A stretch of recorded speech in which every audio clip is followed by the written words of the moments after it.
Hello, I'm Dylan McDowell, and I'm here at the Oregon Coast Aquarium.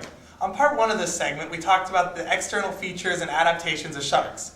Today, we're going to dive inside the shark and look at the stomach, the heart, and the liver. So let's begin. Here we are with our shark. This species is called a spiny dogfish, and the name comes from the spines on the front of the dorsal fin. You can really see this spine here, how large that is. But let's start our dissection. We're going to flip the shark over, and we're going to make our incision right above the pelvic fin, right here.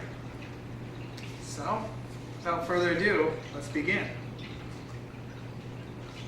Now, shark skin can be a real challenge to cut through because of how thick it is and the sandpapery feel of the dermal denticles, or skin teeth as we call them.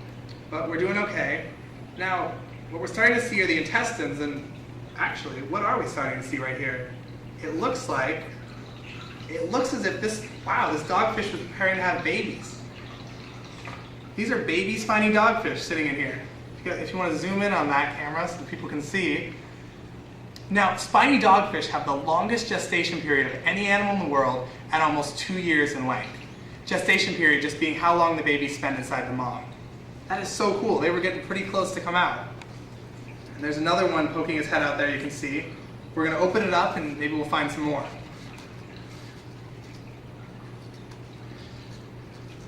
You're starting to see more intestines in there, in the intestinal tract.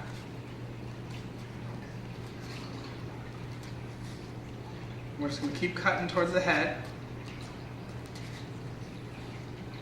Look at all that. Wow, another baby in there. Actually see that?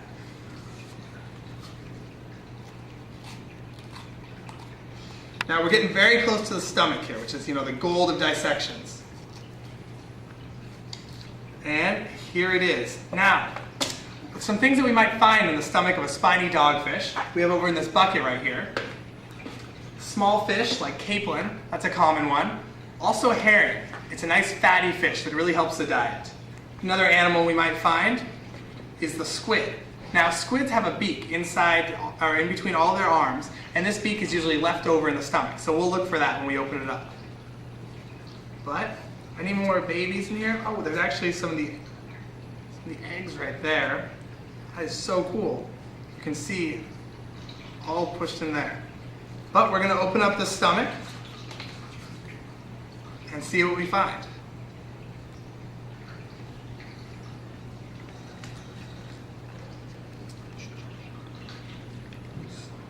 A little bit tough here, there we go. Now we're going to look around for anything hard in the stomach or any leftover feel. Oh, look at this. You can see some parts of something that it ate. Not exactly sure what, but it feels pretty hard. That's pretty cool. A lot of times when you open up sharks, you don't find anything, but there's definitely some leftover pieces in here from something. Perhaps a squid. You can feel the beak in there. That is very neat. Well, let's pull this stomach to the side and let's move on. See what else we can find inside this shark.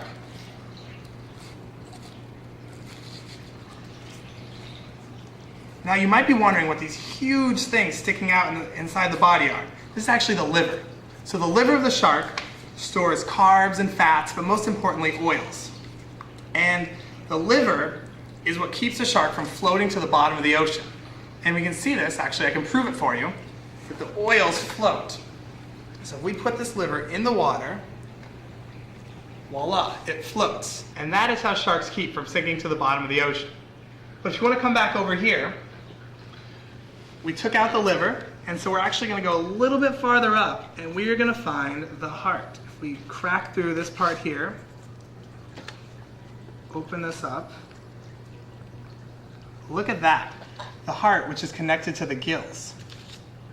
And so the heart of a shark is directly proportional to how fast and how active the animal is. Now a dogfish, they're not the most active of swimmers, so their heart is just moderately sized.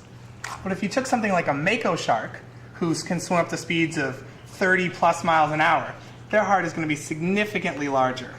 Now let's just get this out here. Look at that. Now, as I said a moment ago, the heart is connected to the gills.